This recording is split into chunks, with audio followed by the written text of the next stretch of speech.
하나님께서 이 밤 허락하신 말씀 요한일서 2장 7절로 11절까지의 말씀, 신약 성경 308면 요한일서 2장 7절에서 11절까지의 말씀.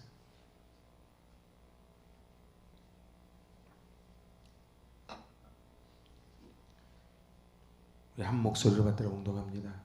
사랑하는 자들아, 내가 새 계명을 너희에게 쓰는 것이 아니라 너희가 처음부터 가진 옛 계명이니 이 옛 계명은 너희가 들은 바 말씀이거니와 다시 내가 너희에게 새 계명을 쓰노니 그 얘기와 너희에게도 참된 것이라. 이는 어둠이 지나가고 참빛이 벌써 비침이니라. 빛 가운데 있다 하면서 그 형제를 미워하는 자는 지금까지 어둠에 있는 자요, 그의 형제를 사랑하는 자는 빛 가운데 거하여 자기 속에 거리낌이 없으나 그의 형제를 미워하는 자는 어둠에 있고 또 어둠에 행하며 갈 곳을 알지 못하나니 이는 그 어둠이 그의 눈을 멀게 하였습니다. 아멘.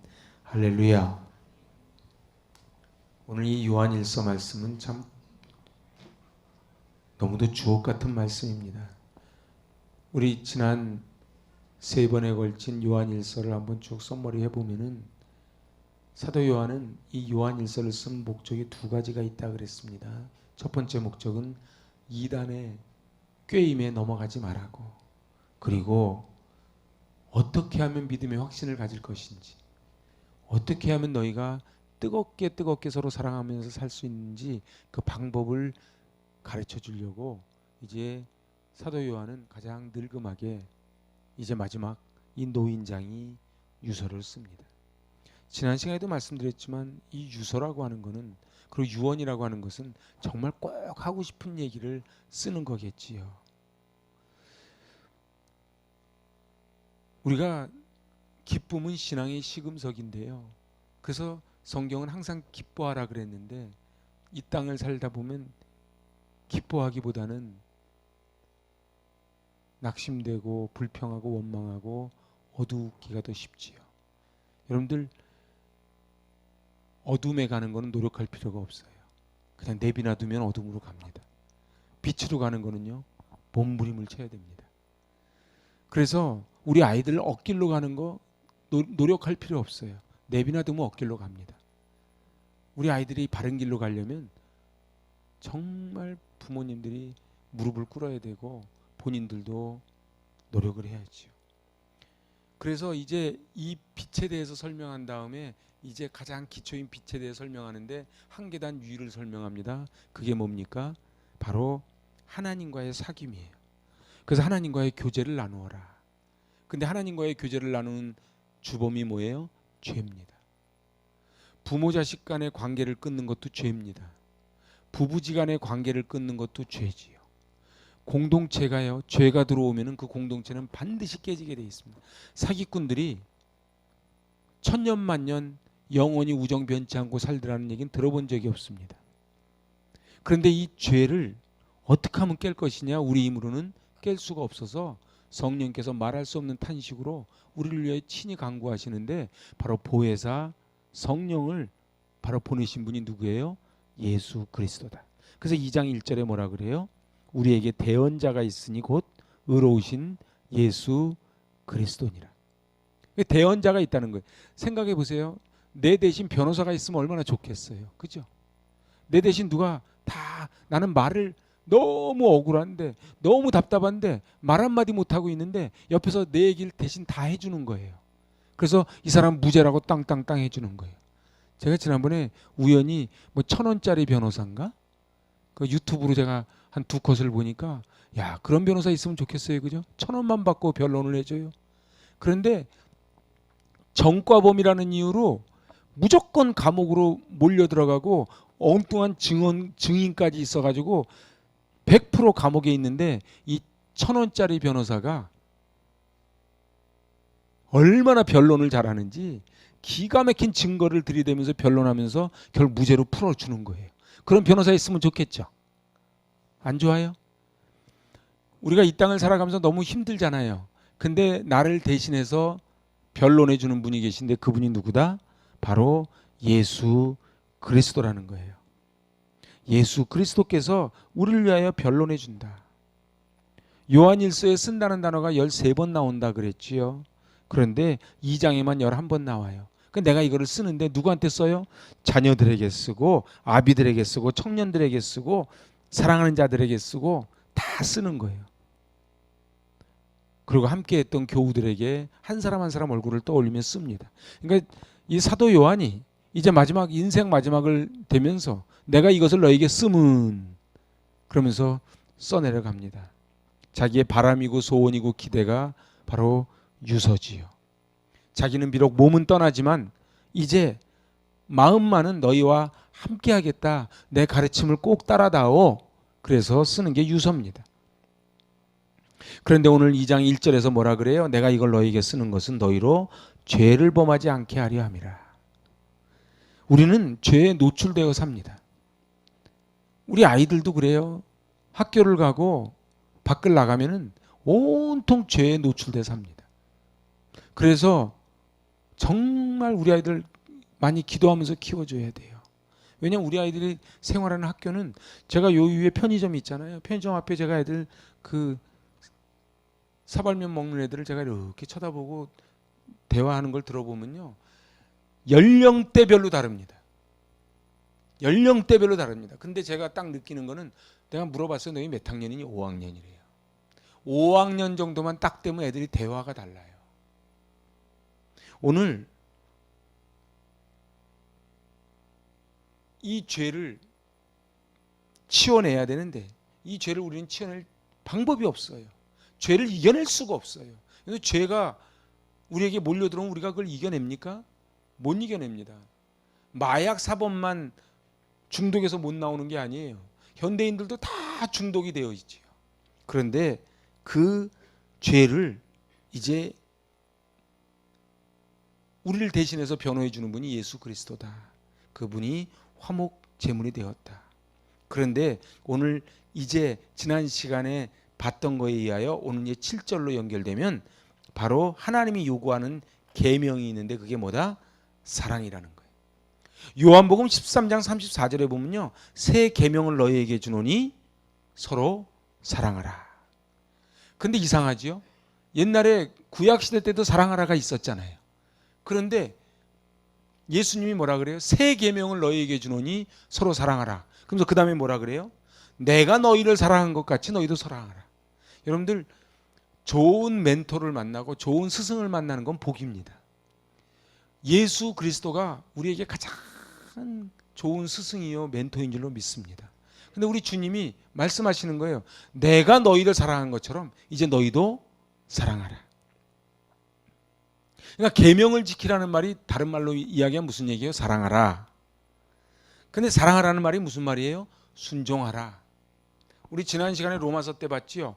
온전한 믿음이 있어야 순종이 돼요. 순종을 해야 기쁨과 평안이 와요. 근데 우리는 기쁨과 평안이 안 와요. 왜요? 순종이 안 되니까. 근데 왜 순종이 안 돼요? 온전한 믿음이 없으니까. 이게 도식으로 돼 있어요. 사람은요 온전한 믿음 갖기가 쉽지 않아요. 그래서 예수님을 3년 따라다니는 제자들조차도 온전한 믿음으로 나아가지 않으니까 순종을 못한 거예요. 사랑과 순종, 이게 유언의 요지입니다. 그러니까 이 사도 요한이 이 유서를 통해, 이 유언집을 통해 하고자 하는 이야기가 딱 키워드가 두 개예요. 뭐예요? 순종과 사랑. 근데 사실은 이게 두 개가 같거든요. 순종하는데 사랑 안 할 수가 없고요. 사랑하는데 순종 안 할 수가 없어요. 그죠? 그래서 사랑과 순종은 뗄래야 뗄 수가 없습니다. 다시 정리해 볼까요? 온전한 믿음이 있어야 순종이 되고요. 순종이 있어야 기쁨과 평안이 옵니다. 모든 유언은 쌍방향입니다. 아니 유언만 쌍방향이 아닙니다. 신앙생활은 쌍방향입니다. 나는 하나님을 너무너무 사랑하는데 하나님은 날 사랑하지 않으세요. 이것도 없고요. 하나님은 나를 너무 사랑하는데 나는 하나님을 사랑하지 않아요. 이것도 없는 거예요. 근데 하나님은 어떻게 사랑하신다고요? 끝까지 사랑하신다고요. 그래서 너무너무 이 로마서랑 계속 관통하는 거예요. 너무너무 사랑하셔서 얼마큼 사랑하셨다고요? 하나님이 세상을 이처럼 사랑하셔서 독생자를 주신 거예요. 여러분들 얼마나 많이 사랑했으면 독생자를 보내시면서까지 우리를 죄에서 건지려고 했을까요? 그런데 말입니다. 이 유언과 유서가 빛을 발하려면 말하는 자와 듣는 자가 서로 쌍방간에 이행이 될 때에 유언이고 유서지요. 그래서 어떻게 합니까? 법적으로 공증도 쓰고. 그래서 외국 영화 같은 거 보면은 돌아가셨다 그러면은 변호사가 딱 와가지고 서류 딱 꺼내놓지요. 그게 무슨 소리예요? 이제 아버지의 뜻이 이렇습니다. 그러면 어떻게 해요? 큰아들한테 50% 주겠다 그러면 그게 그렇게 가는 거예요. 오늘 서로 주고 받아야 되는 거예요. 그러니까 지금 유서를 이렇게 썼는데 유서의 키워드가 두 개라는 거예요. 뭐라고요? 순종과 사랑. 자, 그러면 유서를 받았으니 유서를 받은 우리는 어떻게 해야 돼요? 순종과 사랑을 해야죠. 근데 요한은 이렇게 말할 만한 자격이 있는 거예요. 왜요? 요한은 순종과 사랑을 했거든. 여러분들 자기는 안 하면서 남 보고 하라 그러니까 자꾸 문제가 생기는 거예요. 제가 지난 시간에 말씀드렸죠. 요한은요, 죽을 때까지 마리아 도시락을 날랐어요. 그리고요, 요한은요, 밤모섬에 있으면서 계시를 받고 쓰면서도 끝까지 여러분들 순교도 어렵지만요, 죽을 때까지 믿는 것도 어렵습니다. 여러분들 예수님의 11제자 중에 제명의 천수를 누린 거는 요한밖에 없어요. 그러면요, 요한이 더 힘들었을까요? 나머지 11제자가 더 힘들었을까요? 물론 다 힘들지요. 그렇지만요, 순교는요, 믿음의 최절정에 있다가 탁 죽으면 그냥 그걸로 끝이요. 그런데 천수를 다하는 믿음은요, 어떠한 고난이 와도 끝까지 믿음을 변치 않는다는 건 쉽지 않아요. 그래서 주기철 목사님의 기도문에 나오지 않습니까? 내가 이 알량한 내 목숨 지키려고 예수님 배반하지 않게 해달라고. 왜냐하면 주기철 목사님조차도 내가 이렇게 고문을 당하다가 내 믿음을 놓칠까 두려웠던 거예요. 여러분은 어떻습니까? 늘 우리는 외줄타기 하는 게 믿음입니다. 저는요, 믿음 걱정 없어요. 전 죽을 때까지 절대로 주님 배반 안 할 겁니다 라고 말할 수 있는 사람이 누가 있냐 말이에요. 요한은요, 마지막 그 박해 속에서도 끝까지 순종했어요. 그리고 끝까지 사랑했어요. 그리고 끝까지 교회를 섬겼어요. 이런 분이 남기는 유언은 무게가 있는 거예요. 여러분들 본인이 지키면서 말하는 게 힘이 있지요. 근데 이 요한이 왜 이렇게 됐어요? 예수님께 사랑을 받았거든. 예수님이 십자가에서 돌아가시면서 어머니를 부탁한 게 요한 아니에요. 그러니까 예수님이 봤을 때 저 요한한테 맡기면 중간에 배반 안 하겠다 싶었던 거예요. 그러니까는 맡긴 거예요. 그런데 맡았다고 또 다 하는 것도 아니에요.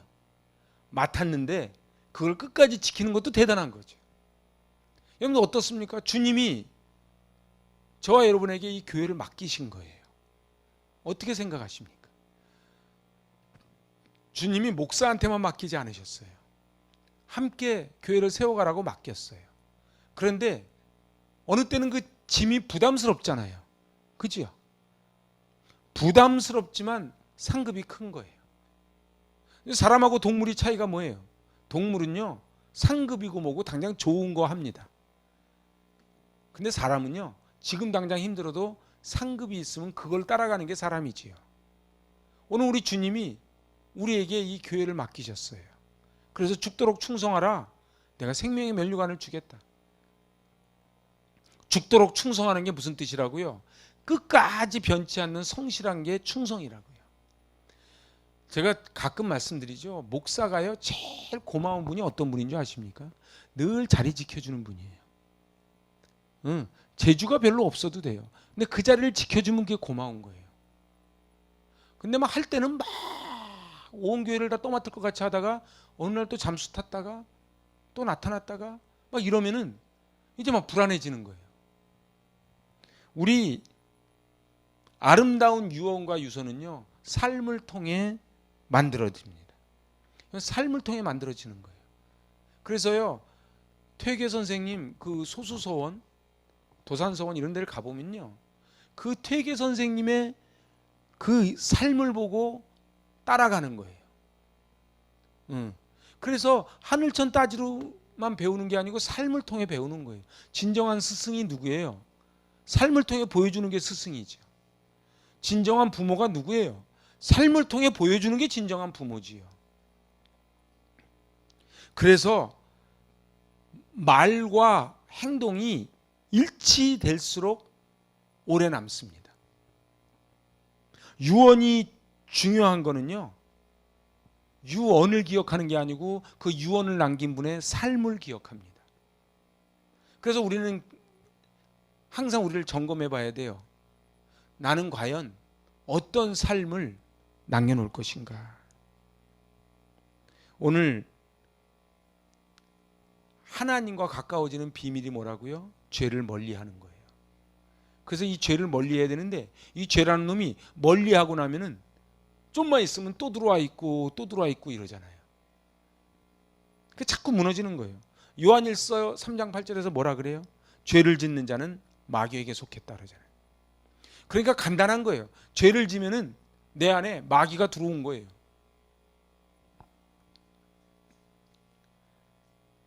그러면 어떻게 하면 마귀를 내쫓고 성령 충만하게 거하게 살 것이냐?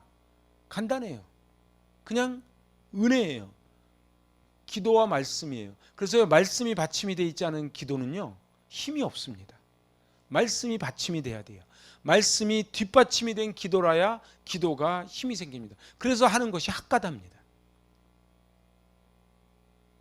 하나님께서는 독생자를 보내주신 거예요. 근데 그 사랑이 얼마나 커요? 우리의 죄의 크기와 심각성은요, 바로 독생자를 보내실 정도로 그의 사랑도 크지만 우리의 죄도 크다는 거예요. 그 죄는 하나님과 우리 사이를 멀게 합니다. 그리고 하나님과 우리 사이만 멀게 합니까? 사람과 사람 사이도 멀게 합니다.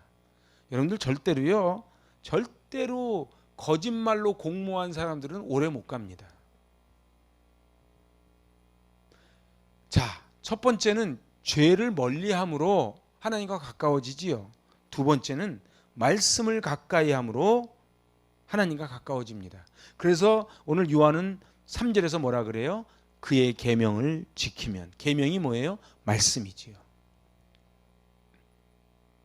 말씀 순종은 하나님을 아는 것입니다. 그리고 이것이 어디로 가요? 이게 곧 영생으로 갑니다. 그래서 요한복음에서 계속 강조하는 영생을 얻게 하려 하심이라. 영생은요, 어떻게 와요? 말씀의 근거에서 하나님과 가까워져서 오는 순종을 통해서 가는 것이 영생이에요. 그러니까 도식이 딱 나와 있습니다. 그래서 5절에 뭐라 그럽니까? 누구든지 그의 말씀을 지키는 자는 하나님의 사랑이 참으로 그 속에서 온전하게 되었나니 이로써 우리가 그의 안에 있는 줄을 아노라. 그러니까 저 사람 안에 하나님이 계신지 안 계신지 뭘 보면 안다고요? 사랑이 있는지를 보면 안다는 거예요. 그게 결국은 오늘 말씀에도 또 나오는 거예요. 그래서 오늘 9절에서 뭐라 그래요? 빛 가운데 있다 하면서 형제를 미워하는 자는 어둠에 있는 자라는 거예요. 그리고 형제를 사랑하는 자는 빛 가운데 있는 자예요. 그냥 간단한 거예요. 어둠에 있는지 빛에 있는지를 아는 방법은 간단한 거예요. 내 옆에 이웃을 사랑하면 빛 가운데 있는 것이고요. 아니요, 거꾸로요. 빛 가운데 있지 않으면 우리는 사랑할 수 없어요. 제가 늘 말하잖아요. 인간은요, 선천적 이기주의자들입니다. 가만히 한번 보세요. 한때는요, 유럽을 휩쓸었던 그 프랑스의 관용이라는 단어가 있었어요. 관용. 그래서 르네상스가 일어나면서 관용. 그런데요, 이게 언제 무너진 줄 아십니까?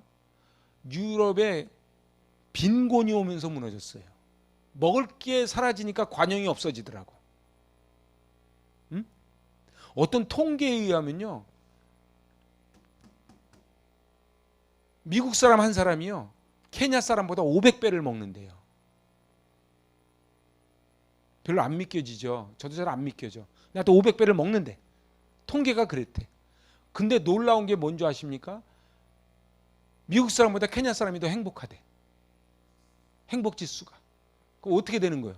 500배를 더 드신 분이 덜 행복해. 이건 많이 먹는다고 행복해지는 게 아니에요.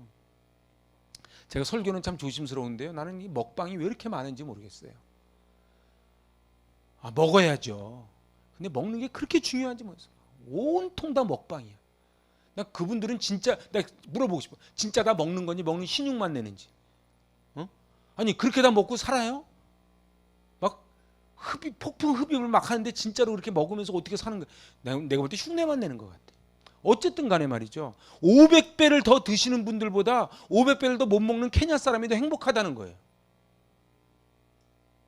관용이라고 하는 것도요. 인간의 관용은요.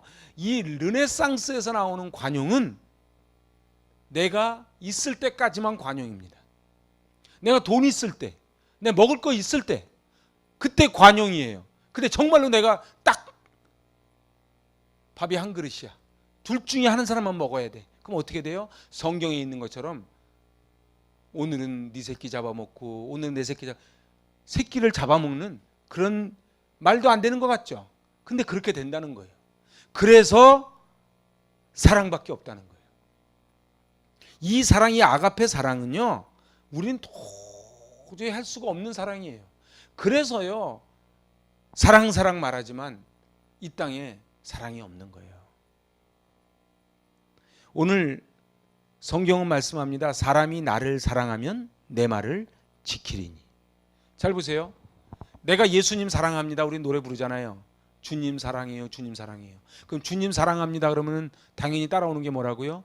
주님의 말씀을 지키는 거라고요. 그리고 주님이 뭐라 그러시냐? 나를 사랑하는 사람은 내 말을 지키고 내 말을 지키는 사람은 아버지께서 그도 사랑할 것이다. 이렇게 말씀하세요. 그러니까 하나님 저 사랑해 주세요 이러지 말고 제가 주님을 사랑하길 원합니다. 그러면 되는 거예요. 오늘 사랑하면, 그래서 제가 지난 시간에 그랬어요. 사랑하면 지치지 않는다고요. 로마서 할 때 말씀드렸어요. 여러분들 보세요. 왜 우리가 지쳐요? 사랑이 떨어졌으니까 지쳐요. 사랑하면 안 지쳐요. 애들 게임하는 거 보세요. 좋아하니까 안 지쳐요. 우리 같으면요. 제가 PC방에 그때 뭐 이걸 프린터 하나 뽑을 게 있어가지고 지방에 갔다가 PC방 한번 들어갔어요. 무조건 1시간이래요. 끊었다가요. 제가 5분 만에 나왔어요. 이상하게 금연석이라는데 위에 칸이 비어있는, 위에가 이렇게 통이 비어있는 금연석이야. 그러니까 이쪽하고 이쪽 파티션은 돼 있는데 저쪽 담배가 이쪽으로 건너오시잖아. 근데 애들은 거기서 어떻게 밤을 새는지 모르겠어요. 근데 왜 새요? 좋으니까. 좋아하니까. 우리가 하나님 사랑하는 것도 그래요. 교회 사랑하는 것도 그렇고요. 하나님을 사랑하면 우리 지치지 않습니다. 그래서 자꾸 내가 요거까지만 하고 말아야지 그러지 마세요. 그러면요 사단이 막 들어와요. 거꾸로 어떻게 기도해야 되냐면 제가 이걸 감당할 만한 에너지를 주십시오. 이렇게 기도하는 게 맞아요. 여러분들 이상한 게요. 내게 능력 주시는 자에서 내가 능치 못함이 없다 그랬는데요. 정말로 우리 하나님은요. 우리가 하고자 하면은요. 우리에게 어마어마한 에너지를 주십니다. 여러분들 사람이 내가 원래 성격이 이렇고 내가 원래 스타일이 그렇고요. 아니요. 진짜로 딱 몰려오면요. 몇 가지를 한꺼번에 합니다. 저도 원래 한 번에 한 가지만 하는 스타일이거든요. 근데 오늘 제가 4가지, 5가지를 오늘 한 번에 했어요. 전화 받으면서 카톡 받으면서 컴퓨터 하면서 막 또 상담하면서. 근데 그게 되더라고. 근데 안 지치더라고. 왜 안 지쳐요? 내가 좋아서 한 거니까. 여러분들 우리가 지치는 거는요. 일이 힘들어서 지치는 게 아니에요. 내가 하기 싫은데 자꾸 하니까 지치는 거예요. 그죠? 등산 좋아하는 분들은요. 등산해도 안 힘들어요. 낚시 좋아하는 분들은 저는 이해를 못하겠어요. 어떻게 밤새도록 그렇게 낚싯대를 들이대고 앉았는지. 저는 못하겠어요. 근데 좋아하니까 하는 거예요. 우리 서로 좋아했으면 좋겠어요. 교회도 좋아하고요. 예수님도 좋아하고요. 그리고 성도들끼리 서로 좋아하고 그러고 살았으면 좋겠어요. 오늘 본문을 읽어보면은 계명을 이야기합니다. 그 계명이 뭐라고요? 사랑이라고요. 여러분들 사랑이라는 단어가요 얼마나 성경에 많이 나오는지 몰라요. 하나님을 사랑하라, 이웃을 사랑하라, 서로 사랑하라. 그런데요 이 계명은요 지켜도 되고 안 지켜도 되는 게 아니에요. 반드시 지키라는 게 계명이에요. 사랑은 사랑하라고 명한다고 할 수 있는 게 아니에요. 어떻게 마음이 끌리지 않는 사람을 사랑할 수 있겠어요? 그죠? 어떻게 내 마음문이 열리지 않는데 할 수 있겠어요? 그래서요 우리는 일을 하기 전에 뭐부터 해야 되는 줄 아세요? 관계부터 해결을 해야 돼요. 관계가 해결이 안 되면요 일이 안 돼요. 하나님은 왜 사랑하라고 명하셨을까요?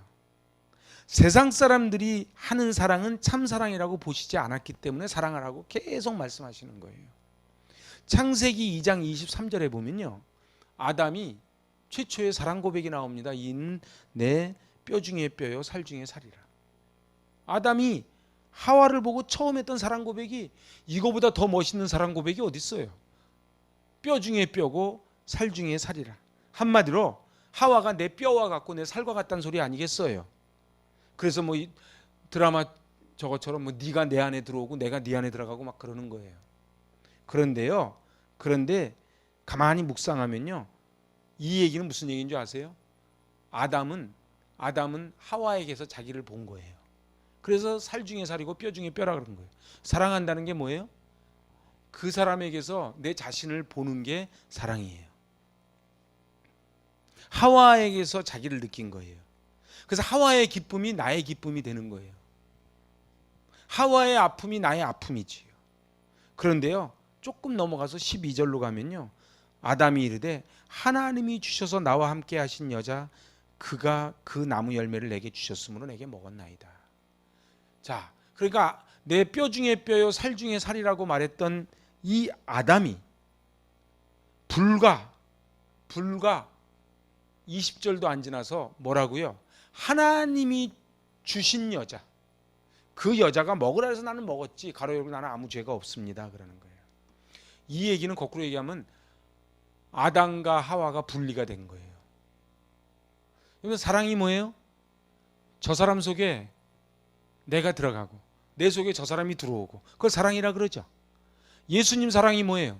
내가 예수님 속에 들어가고 예수님이 내 안에 들어오고 그러면 내 안에 거해야 열매를 맺는다. 그게 사랑하는 거 아니겠어요?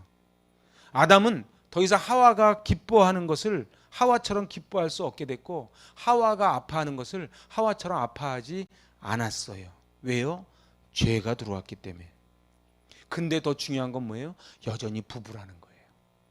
여러분들 보세요.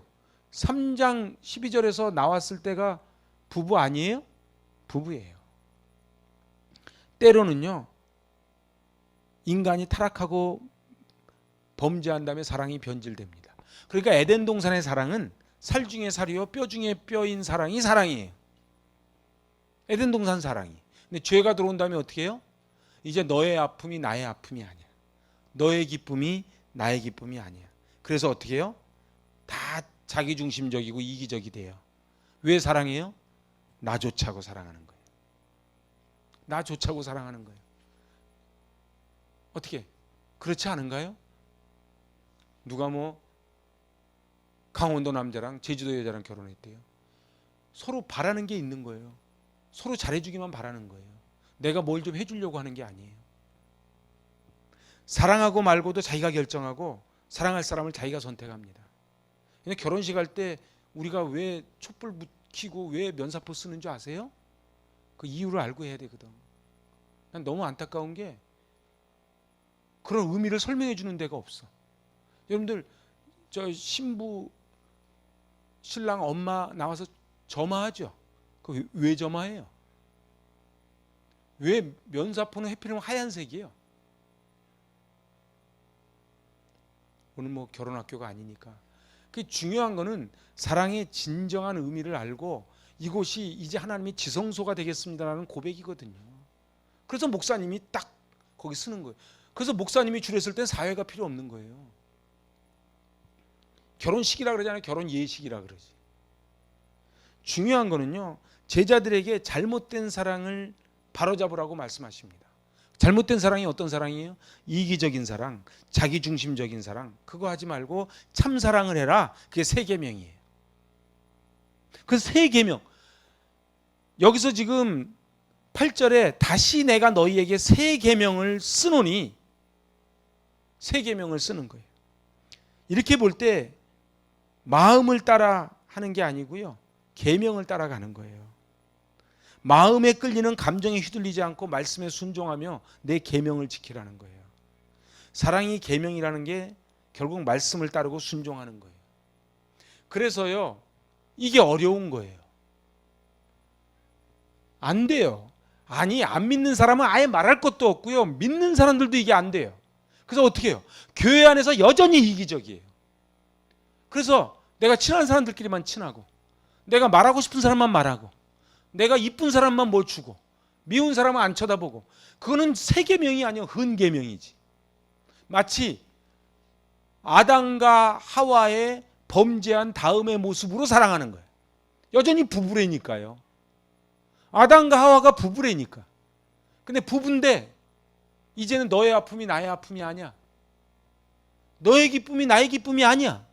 그거는 이미 죄가 들어온 거예요. 근데 우리는 왜 이 옛 계명을 붙잡고 살아가는가? 옛 계명이 주어졌는데 예수님이 이제 새 계명을 주셨다는 거예요. 옛 계명이 뭐예요? 내 이웃 사랑하기를 내 자신과 같이 사랑하라. 레위기 19장 말씀이 옛 계명이에요. 사랑하래잖아요. 내 이웃이에요. 이웃이라는 말이요, 히브리어로 레아예요. 레아는요, 사귄다라는 뜻이에요. 그러니까는 이웃이라는 거는 누구냐 하면은 사귀는 사람, 친구, 동료가 내 이웃이에요. 근데 사랑의 방법을 설명해요. 사랑할 때 어떻게 사랑하라고요? 내 자신과 같이 사랑하라고요. 자꾸 이 얘기를 왜 하는 줄 아세요? 하나님이?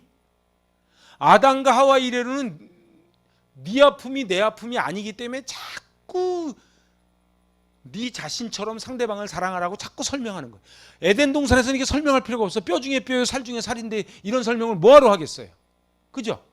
아니, 뼈 중에 뼈요, 살 중에 살인데 네 자신과 같이 사랑하라고 안 해도 사랑하는데, 너 자신을 염려하는 것처럼 이웃을 염려해 주라는 거예요. 내 자신을 위해서 기도하는 것처럼 이웃을 위해 기도하라는 거예요. 이 아담과 하와의 죄진 다음의 모습이 바로 옛 계명이에요. 근데 예수님은 이제 새 계명을 말씀하세요. 왜냐하면 유대인들이 옛 계명을 왜곡하고 있기 때문에 그래요. 이 계명에 담긴 원리와 정신을 외면하고 문자적으로 해석하고 따르기 때문에 이제 예수님이 새 계명을 주는 거예요. 잘 보세요. 사마리아 여인들을 유대인들은 계속 옛 계명으로 붙잡으니까 사랑하지 않은 거예요. 그죠? 레위기 19장의 사랑하라는 말씀 속에 사랑의 대상에서 사마리아인은 포함이 안 되는 거예요. 그래서 옛 계명인 거예요. 근데 우리식으로 따져볼까요? 예수님이 새 계명을 주셨는데 유대인이 사마리아를 제외하듯이 우리가 이 사람은 빼놓고 왕따시키고 우리끼리 하고 하면은, 그럼 그건 옛 계명이지 새 계명이 아니라는 거예요. 사랑의 방법을 법으로 만들었어요, 저들은요. 그런데요, 옛 계명을 지킨다고 하면서 제대로 사랑을 하지 못했어요. 예수님은요, 이런 유대인의 왜곡된 사랑을 바로잡으려고 제자들에게 새 계명을 말씀하신 거예요. 제가 이제 말씀을 정리해 볼게요. 새 계명은 뭐고 옛 계명은 뭐예요? 산상수훈 마태복음 5장 한번 가보실래요? 예수님이 말씀하신 산상수훈 마태복음 5장 43절 44절. 자, 이 옛 계명과 새 계명을 얘기하는 거예요.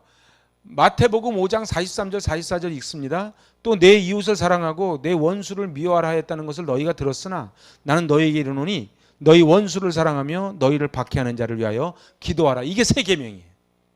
자, 그 전까지 유대인들은 어땠어요? 자기들끼리만 사랑하는 거야. 근데 지금 한국 사회가 어때요? 자기들끼리만이잖아. 그러면 그거 옛 계명인 거지. 근데 예수님 뭐라 그러세요? 박해하는 자를 위하여 기도하라. 이게 새 계명이에요. 사랑해야 될 이웃에 대한 해석이 달라진 거예요. 한마디로 이웃은 현재 나와 사귀고 있는 사람만 이웃이라 그러지 않은 거예요. 모두가 다 이웃이다. 이게 새 계명이에요. 그러니까 요한일서가 계속 얘기하는 게 뭐예요? 사랑이에요. 사랑, 순종. 그런데 이 사랑은 옛 계명 사랑이 아니고 새 계명 사랑이라. 그래서 예수님 지금 그러시잖아요. 새 계명을 준다고. 근데 그전에도 사랑이고 지금도 사랑인데 도대체 옛 사랑은 뭐고 새 사랑은 뭐냔 말이에요. 바로 유대인들 식의 사랑을 옛 계명이라는 거예요. 근데 너무 가슴이 아픈 게 문명이 발달하면서 아프리카 노예들을 사다가 팔아먹은 사람들이 크리스찬들이에요. 적어도 주 이름은 교회 가는 사람이라고요. 여러분들 뿌리 같은 거 드라마 보세요. 주 이름은 다 교회 가요. 그런데 어떻게 해요? 주중에는 노예를 하나님의 형상이 들어있는 존귀한 존재로 여기지 않고 말하는 짐승으로 여겼다고요. 이게 무슨 얘기하는 거예요? 아직도 그들은 자기들이 신앙생활을 새 계명으로 프로테스탄트라고 하고 있지만은 여전히 옛 계명으로 신앙생활을 하고 있었다는 거예요. 예수님이 말씀하신 새 계명은 사랑할 수 없는 사람까지 사랑하고 자기를 희생하며 사랑하라고 해라. 이게 오늘 말씀의 제일 중요한 포인트예요. 다시 정리해 볼까요? 예수님이 말씀하신 새 계명은 사랑할 수 없는 사람까지 사랑하고 더 나아가서 나를 박해하는 사람까지 사랑해라. 그게 새 계명이라는 거예요. 사랑하는 여러분, 우리 세상에는요 옛사랑에 대한 얘기가 넘쳐납니다. 그게 아까 제가 얘기했던 프랑스의 관용이에요. 사랑이에요. 그래서요 얼마나 좋은 일 많이 하는지 몰라요. 그런데 언제까지? 내 범인 있을 때까지, 나한테 잘하는 사람까지. 참된 사랑, 물이 천지인데 마실 물이 없는 것처럼요. 제가 이제 정리해 볼게요. 오늘 말씀을 이 요한일서 2장 7절에서 사랑하는 자들아 내가 새 계명을 너희에게 쓰는 것이 아니라 너희가 처음부터 가진 옛 계명이니 이 옛 계명은 너희가 들은 바 말씀이거니와. 이게 무슨 말씀이에요? 내가 지금 뭐 해 아래 새 얘기하는 게 아니고 원래 하나님이 하신 말씀이야. 근데 너희가 안 지켰어. 그래서 8절 시작. 다시 내가 너희에게 새 계명을 쓰노니 그에게와 너희에게도 참된 것이라. 이는 어둠이 지나가고 참빛이 벌써 비침이니라. 그래서 요한복음 1장에 어둠이 빛에 비쳤는데 어둠이 깨닫지를 못하는 거예요. 예수님이 오셨는데 예수님을 거역하는 거예요. 여러분들 이 땅에 희망은 교회인 줄로 믿습니다. 그런데 교회가 빛을 잃었어요. 예수님 그러셨어요. 소금이 맛을 잃으면 무엇으로 짜게 하리요? 밖에 버려져 밟힐 뿐이니라. 저희가 힘든데 왜 돈 들이고 에너지 쓰고 해가면서 추수감사절 오후에 돌려요? 예수 그리스도의 사랑을 전하고 싶은 거예요.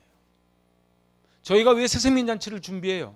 정말로 주님을 아지 못해 죽어가는 저 영혼들을 한 영혼이라도 건져야 되겠다고 하는 그 주님의 마음을 간직하는 거예요. 근데 이게 안 되면요 힘들어요. 하우 교회에서 뭘 자꾸 또 하자 그러냐고. 제가 그러잖아요. 좋아하면 안 지친다니까요. 9절 빛 가운데 있다 하면서 그 형제를 미워하는 자는 지금까지 어둠에 있는 자. 이게 무슨 소리예요? 옛 계명에 있는 자요. 바로 아담과 하와의 선악과를 따먹은 다음 모습이에요. 유대인이 사마리아인을 공격을 하고요. 외국인 노동자를 함부로 대하고요. 옛날에 몰래카메라 해보니까요. 미국 백인하고요. 강남 사거리에서 미국 백인하고요. 그리고 저기 동남아시아랑 아프리카 사람 지나가는 거 이렇게 그 몰래카메라 찍었어요. 길을 물어보면 어떻게 반응하나. 백인이 물어보니까 안 되는 영어로 막 가르쳐 주더라고. 근데 저기 방글라데시 저 아프리카 쪽에 와서 막 물어보니까는 막 피해. 빛 가운데 있다 하면서 그 형제를 미워하는 자는 지금까지 어둠에 있는 자요. 10절 그의 형제를 사랑하는 자는 빛 가운데 거하여 자기 속에 거리낌이 없으나, 마지막 11절 같이 읽습니다. 그의 형제를 미워하는 자는 어둠에 있고 또 어둠에 행하며 갈 곳을 알지 못하나니 이는 그 어둠이 그의 눈을 멀게 하였습니다. 이건 사람들이 왜 미워하는 줄 아세요? 눈이 멀어서 그래요. 우리 그러죠. 권력에 눈이 멀었다고. 권력에 눈이 멀면은 자기 권력이 100년 가는 줄 알아. 그러지 않아요. 내가 건강한 거요, 내가 누구한테 베풀 수 있는 거요, 그렇게 오래 못 갑니다. 눈을 멀게 하는 거예요. 그래서 다메섹 도상에서 예수님이 사도 바울의 비늘을 탁 씌운 거예요. 네가 보는 게 아니라는 거예요. 제가 이 말씀을 마칠게요. 오늘 이게 그냥 읽으면 좀 어려워요. 새 계명을 주는데 결국 사랑하래. 그 옛 계명도 사랑이잖아. 새 계명도 사랑인데, 근데 왜 다르냐 이 말이에요. 왜 다르냐 이 말이에요. 그러면 나는 지금 옛 계명의 사랑으로 살고 있는지 새 계명의 사랑으로 살고 있는지를 돌아봐야만 돼. 내가 자꾸 누구를 판단해요. 아, 저 사람, 아, 이 사람. 그러면 우리는 옛 계명인 거예요. 우리는요, 누구를 이렇게 할 자격이 없어요. 우린 자격이 없어요. 그냥 예수님이 나를 용서하고 품어주셨으니 우리도 다 품고 사는 거예요. 그것도 내가 품는 게 아니에요. 로기조마이, 내가 품는 게 아니에요. 그냥 하나님이 그렇게 품을 수 있는 마음을 주신 거예요. 오늘 저는 새생명잔치도 준비하고 이거 준비하고 저거 준비하고 쭉 보내면서 제 마음에 너무 감사가 있었어요. 너무 감사가 있었어요. 아, 정말이에요. 아, 그래도 이렇게 준비할 수 있으니 너무 감사구나. 아, 이 코로나 때문에 몇 년 동안 못했는데 이렇게 준비할 수 있으니 너무 감사구나. 그리고 우리 아이들이 내려와서 뛰어놀 수 있는 공간이 있으니 감사구나. 아, 이렇게 설교할 수 있는 공간이 있으니 감사구나. 오늘 금요심야 때 또 은혜를 사모해서 오는 분들이 분명히 계실 테니 감사구나. 감사한 거 아닙니까? 생각해보면 다 감사해요. 근데 사단은 자꾸 어떻게 해요? 자꾸 당연하게 여겨요. 투덜대게 만들어요. 불평하게 만들어요. 그래서 살 중에 살이요 뼈 중에 뼈라고 고백했다가 이제는 내치는 거예요. 우리 새 계명을 받읍시다. 나를 미워하는 사람뿐만이 아니고 나를 박해하는 사람까지 사랑하는 게 새 계명의 사랑입니다. 기도합니다. 하나님 아버지, 저희에게는 이 사랑이 없습니다. 빛을 비추어 주시고 사랑의 마음을 주시고 주님이 우리를 사랑해 주신 것처럼 우리도 우리의 이웃을 사랑할 수 있는 사랑의 빛을 비추어 주시옵소서. 새 계명을 주시옵소서. 예수님의 이름으로 감사하며 기도하옵나이다. 아멘.